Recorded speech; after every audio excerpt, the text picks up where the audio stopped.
Nel leggendario Cagliari dello scudetto stagione sportiva 1969-70 c'era anche un veneziano, Mario Brugnera. Era il Cagliari guidato dall'intramontabile Gigi Riva e proprio in questi giorni si celebra il 50° anniversario di quel formidabile storico traguardo.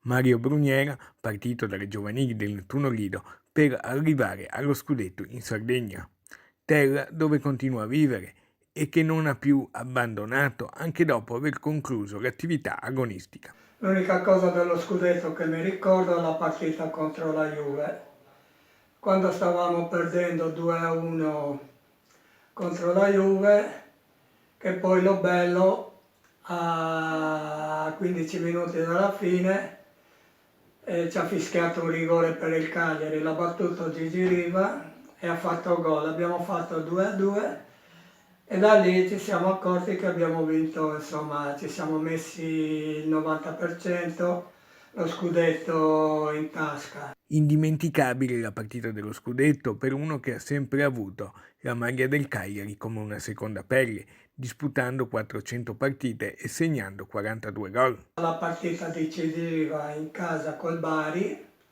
che abbiamo vinto 2-0 e lì abbiamo vinto lo scudetto. Era gli anni 70.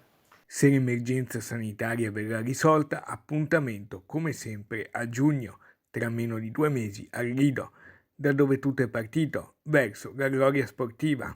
Ogni anno a giugno mi vengo a fare 15 giorni al Lido. Lì c'ho ancora dei fratelli, delle sorelle, al Lido c'ho sempre tantissimi amici